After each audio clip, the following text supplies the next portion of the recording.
ये बना के हम और मतलब जैसे हमारा व्हाट्सएप का फोरम है उस पे हम लोग शेयर करते हैं गजलें शायरी अफसाने। तो शहनाज हमारी वहीं से जानती आज तो पहली बार ले रही हूँ, मुझे लगता है बहुत पुरानी दोस्त है। नमस्कार, आदाब, सलाम अलैकुम। आप लोगों के बीच में मैं शामिल हूँ, यहाँ पर खड़ी हूँ, मुझे बहुत खुशी हो रही है। राजस्थान में मेरा बहुत पुराना रिश्ता रहा हुआ है।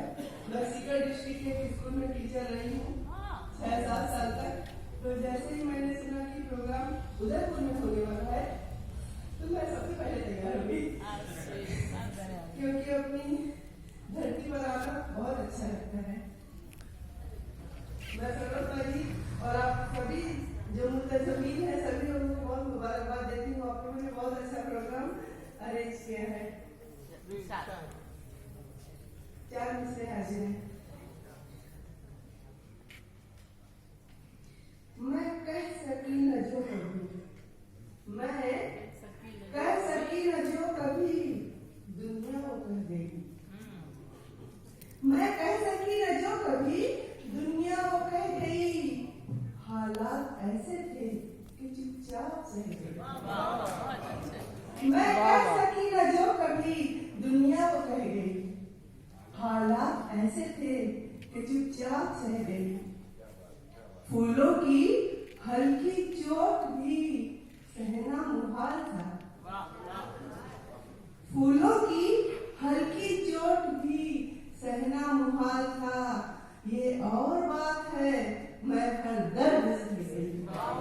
फूलों की हल्की चोट भी सहना मुहाल था। ये और बात है मैं हर दर्द सह गई। बहुत अच्छा शुक्रिया। गजल का मतलब पेश है। बात करनी है, बात करनी है तो आ, बात करनी है तो आ। अब फिक्रो फन की बात कर। बहुत अच्छी बात करनी है तो आ, अब फिक्रो फन की बात कर। हम नवा ऐ हम नफस हमसे सुखन की बात कर। बात करनी है तो आ, अब फिक्रो फन की बात कर। हम नवा ऐ हम नफस हमसे सुखन की बात कर। बाग की बुलबुल की गुंजों की चमन की बात कर। बाग की बुलबुल की